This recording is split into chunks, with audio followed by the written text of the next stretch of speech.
మీరు చెప్పినట్టు డాక్టర్ గారు ఇప్పుడు ఎలాంటి బ్యాడ్ హ్యాబిట్స్ లేకపోయినా చిన్న చిన్న పిల్లలకు కూడా పెద్ద పెద్ద క్యాన్సర్లు వస్తూ ఉన్నాయి. అది చాలా ఆ! అసహ్యంగా ఉంది అమ్మ. నేను మీ దగ్గర వచ్చినప్పుడు డాక్టర్ సక్సేనా సెంటర్‌కి వచ్చినప్పుడు అవును. చూసాను. చిన్న చిన్న పిల్లల్ని తీసుకొని వచ్చారు. ఇంకా మహిళలు చాలామంది వచ్చారు. అది కూడా క్యాన్సర్ లాస్ట్ స్టేజ్‌లో ఉన్న వాళ్ళు నెక్స్ట్ వచ్చారు. న్యూరోబ్లాస్టోమా అని విమ్స్ ట్యూమర్ చిన్న పిల్లలకి hmm. That was we are doing that case అన్నమాట. అండ్ బేసికలీ నా దగ్గర ఇంటిగ్రేటివ్ ఆంకాలజీ అని, hmm. Though I'm not a oncologist, hmm. But నాకు ఒక దీని మీద ఎన్వైరన్మెంటల్ టాక్సిసిటీ. హ్మ్. ఇప్పుడు if I'm able to keep up your body clean, hmm. ఆ కచరా సమ్ మైలా తీస్తే hmm. They are doing so well hmm. Phenomenally whatever cancer may be there. Hmm. There are two things మాది main USP. హ్మ్. ఒక cleansing ఉంది, ఒకటి ఇంటర్నల్ క్లెన్జింగ్ హ్మ్. డీటాక్సిఫికేషన్ అంటాము. ఆ తర్వాత మేము ఆక్సిజనేషన్ చేస్తాము. హ్మ్.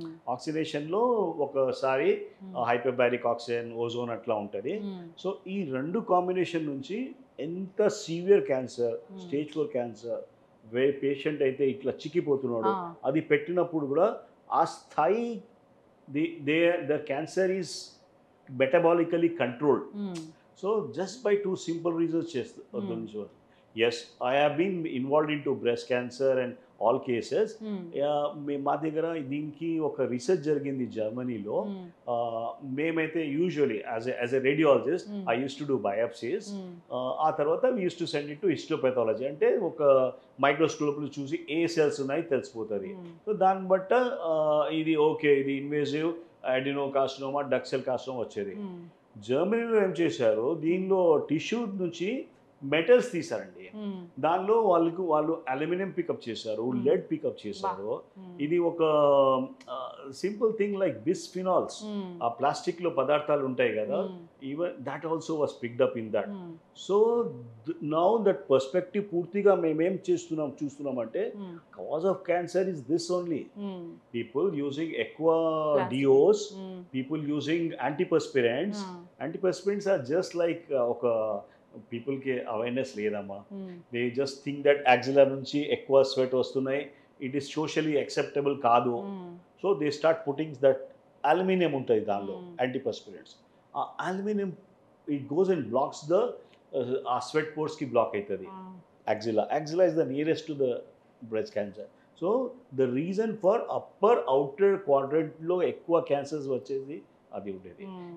అంటే మేము అర్థం చేయలేదు. ఇంతకుముందు we use to think 50 cancer is the disease of 50 అనుకున్నాము. హ్మ్. ఇప్పుడు 28, 30, 40 ఇయర్స్లో we are getting that.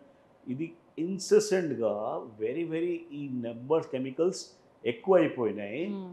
And what is needed is a process where అందరికీ ఒక మనం చెప్పి చూస్తాం కదా, హ్మ్. అరే వీడు చాలా హెల్తీ ఉన్నాడు, చూడు చెప్తాను నేను, వీడు చాలా హెల్తీ ఉన్నాడు.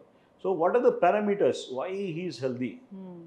he is not taking extra food, he is doing proper exercise and all that, but this guy looks active, everything nadustundi because his body lo హ్మ్. there are 4 mechanisms, main important mechanisms. ఒక hepatobiliary అంటే liver the process, హ్మ్. ఒక kidney process, ఒక skin process, హ్మ్. Lungs process. హ్మ్. ఈ 4గా నడుస్తుంది యాక్టివ్లీ. హ్మ్. ఇప్పుడు మీరు ఒక గమనించండి, హ్మ్. ఒక డయాబెటిక్ పేషెంట్ ఉంటాడు 50 years old. Hmm. What is the commonest thing he will be associating? ఒక ఆయనకి బీపీ కూడా వస్తుంది, అవును. మలబద్ధత కామన్. అవును. So constipation. Constipation. And all డయాబెటిక్స్కి ఆ! స్కిన్ స్కిన్ చూస్తే థిక్, బ్లాక్ కూడా అవుతది. బ్లాక్ కూడా అవుతుంది, హ్మ్. చెమట అసలు రాదు. ఆ! సో నేను ఏం చెప్పిపోతున్నా అంటే, హ్మ్. ఇఫ్ ఐఎమ్ ఆ డయాబెటిక్ పేషెంట్కి హ్మ్. నేను ఒక చెమట మంచిగా తీస్తే, ఆ! Right, trying to work with some improvement in liver హ్మ్. function just by simple ways. It's హ్మ్. not పెద్ద అవసరం చేయాలి లేదు. హ్మ్. తర్వాత మూత్రపిండాలది కూడా శక్తి ఉంటుంది. ఆ! ఇప్పుడు గాలి తీసుకోవాలి మంచిగా జనాలు మర్చిపోయారు. హ్మ్. ఇది మనకి ఎంత చెప్తే కూడా మేము థియరిటికల్ చెప్తాము. హ్మ్. 4, 3, 7, 4 ఇన్స్పిరేషన్ తీసుకో, 3 ఆపు, హ్మ్. 7 ఎక్స్పిరేషన్. హ్మ్. Expiratory time should be higher. హ్మ్. ఆ చెప్తే కూడా ఎన్నో మనము చెప్తే కూడా పీపుల్కి అర్థం కాదు. Hmm. So we focus on your lung capacity also hmm. By doing that simple hyperbaric oxygen. Hmm. దాని నుంచి మనకి హార్మనీలో వస్తుంది. మన బాడీలో మనము ఫిజియోలాజికల్ స్కిల్స్ మంచిగా వస్తుంది. అప్పుడు మళ్ళీ ఏమైనా స్పీడ్ బ్రేకర్ వస్తే మనం ఈజీగా వెళ్ళిపోతాం. అవును. So to remain healthy is a keyword. Healthy ఉండాలంటే మనం ఆల్ సిస్టమ్స్ ఇప్పుడు మనం చెప్తాం కదా, ఆ కార్లో ఇన్ని సిలిండర్స్ ఉంటాయి, 3 సిలిండర్ కార్ ఉంది, బైక్ ఉంది, 4 సిలిండర్ 2 సిలిండర్ ఉంది, everything has to work properly. ఎక్కడైనా కొద్దిగా రస్ట్ వచ్చేస్తే యూ గో ఫర్ ఎ స్లోగా, మైలేజ్ దెబ్బ పడుతుంది. మైలేజ్ అంటే పేషెంట్కి he starts breathless with some things. So కొద్దిగా మనము WHO హెల్త్కి ఇచ్చారు కదా, నేనైతే ఒక సింపుల్ థింగ్ చెప్తా. ఒక డిస్ ఒకటి ఉంది, ఈజ్ ఒకటి ఉంది. ఇది రెండు కలిపి వస్తున్నాయి. ఇప్పుడు ఈజ్లో వెళ్ళాలి, డిస్ తీయాలి మనం బాడీ నుంచి. డిస్ తీయడానికి చాలా ఈజీగా కల్తీ ఎక్కడెక్కడ ఉన్నాయి అది వాళ్ళు చేయండి. I have seen lot of ఈ ఫ్యాటీ లివర్స్ అయితే చాలా కామన్ అండి.